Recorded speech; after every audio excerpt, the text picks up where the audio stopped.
Welcome বন্ধুরা। আজকে আবার দ্বিতীয়বার করোনা ঢেউয়ে লকডাউন পড়ে গেছে। তো সেমিস্টার সিস্টেমে পরস্পর দুটো সেমিস্টার আমাদের অনলাইন এক্সাম হয়ে গেছে। তো তৃতীয়বারও অনলাইন এক্সাম হবে কি হবে না সে ব্যাপারে আমি কিছু বলতে পারবো না। তবে আমার এটা মনে হয় যে তৃতীয়বারেও যদি অনলাইন এক্সাম হোক বা না হোক, একটা ইম্পর্টেন্ট সেমিস্টার হিসেবে প্রত্যেকটা অনার্সেরই ইম্পর্টেন্ট সেমিস্টার হিসেবে ফোর্থ সেমিস্টারটা অত্যন্ত গুরুত্বপূর্ণ। সেই জন্য আমার মনে হয় তোমাদের ফোর্থ সেমিস্টারটা ভালো করে প্রিপারেশন নেওয়া দরকার।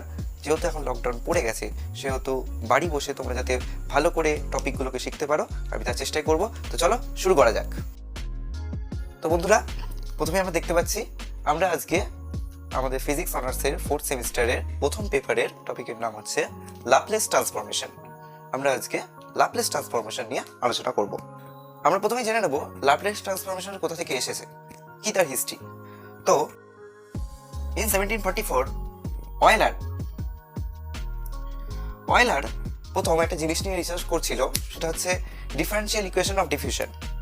তো ডিফারেনশিয়াল ইকুয়েশনের সলিউশন হিসেবে যেটা তিনি পেয়েছিলেন সেটা হচ্ছে এরকম একটা form, z equal to integration cap x is a function of x e to the power ax dx and z equal to x to the power a dx। এই ফর্মের দুটো সলিউশন পেয়েছিলেন। তো বিজ্ঞানী ল্যাপ্লাস প্রথম এটাকে ডিফারেনশিয়াল ইকুয়েশন ডিফিউশনের সলিউশন হিসেবে না দেখে তিনি এর ওপর আরও কিছু কাজ করতে চাইলেন। অর্থাৎ তিনি এই ইন্টিগ্রেশনটাকে অ্যাজ এ ট্রান্সফরমেশন ইউজ করতে চাইলেন। তো যখন তিনি এটাকে ট্রান্সফরমেশনে হিসেবে ইউজ করতে চাইলেন, তখন তিনি এরকম একটা ইকুয়েশন পেলেন,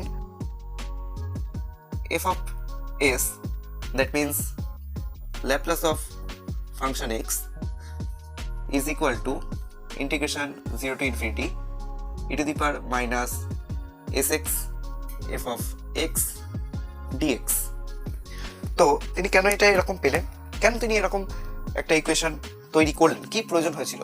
তো তিনি এই ইকুয়েশন থেকে দেখলেন যে বিজ্ঞানী ফুরিয়ার একটা সিমিলার ট্রান্সফরমেশন করেছে, যেটা এই ইকুয়েশন থেকে ডিরাইভ করা যায়।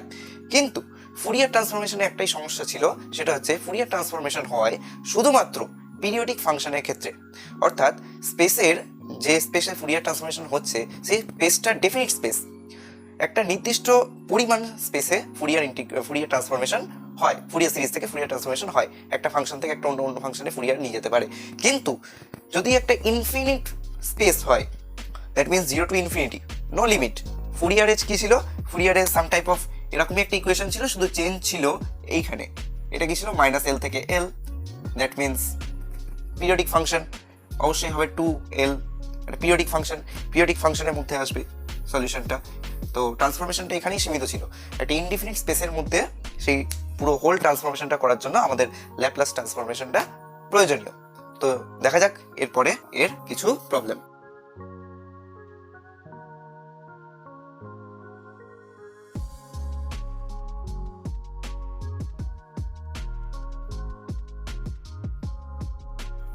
তো আমি একটু আগে এরকম কিছু একটা ইকুয়েশন লিখেছি, যেখানে আমি এই পি ইকুয়াল টু এস, আমি যেখানে আগে এস দিয়ে ডিফাইন করেছি সেটাই আমি এখানে পি দিয়ে ডিফাইন করেছি। পি আর এস যে কোনো কিছু দিয়ে আমরা এটাকে ডিফাইন করতে পারি। তো এই পি আর এস এটা কি জিনিস? অ্যাকচুয়ালি পি আর এস হলো পি অর এস, এটা যে কোনো অনেক জায়গায় অনেক রকম পেতে পারো। P or S equal to একটা ইমাজিনারি নাম্বার। কিরকম ইমাজিনারি নাম্বার? যেখানে আমরা এটাকে বলি sigma plus I omega, where sigma and omega are real. ওকে, আর এই পি আর এস এটাকে আমরা বলি কার্নেল। এইটা হচ্ছে difference between Fourier transformation and Laplace transformation. এই কার্নেলটা আমাদের নির্ণয় করে দেবে সেটা ফুরিয়ার ট্রান্সফরমেশন হচ্ছে নাকি ল্যাপ্লাস ট্রান্সফরমেশন আছে। তো কার্নেল হচ্ছে ইম্পর্টেন্ট।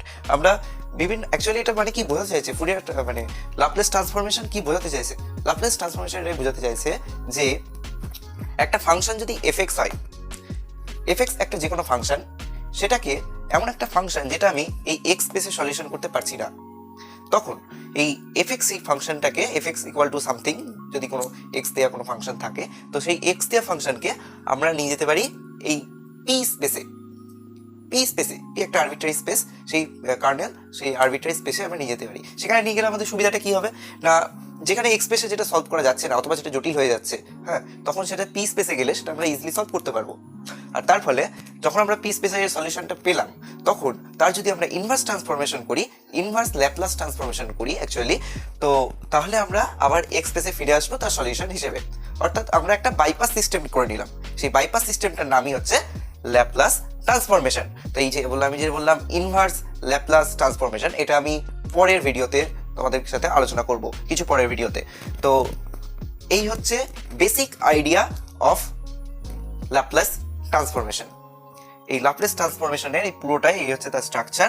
এই হচ্ছে এফএক্স হচ্ছে যে কোনো একটা ফাংশন, আর সেটাকে আমরা ল্যাপ্লাস ফাংশনে ট্রান্সফর্ম করে নিচ্ছি এবং সেটা ফাংশন অফ পি হচ্ছে। এবার এর বিভিন্ন উদাহরণ দিয়ে আমি পরের ভিডিওতে তোমাদের এটাকে দেখাবো। এবং এর ইন্টারেস্টের জন্য বলে রাখি, এই এফএক্স যেটা আমরা বলছি FX function of x, it may be function of tea or any ফাংশনকে আমরা কি করব, পি ফাংশনে নিয়ে যেতে পারবো, করেসপন্ডিং ফাংশনে নিয়ে যেতে পারবো। তো এটাই আমাদের ল্যাপ্লাস ট্রান্সফরমেশন সাজেস্ট করে। তো দেখা হচ্ছে পরের ভিডিওতে। আমরা পরের ভিডিওতে বিভিন্ন টাইপের সলিউশনগুলো, প্রবলেমগুলো আলোচনা করবো।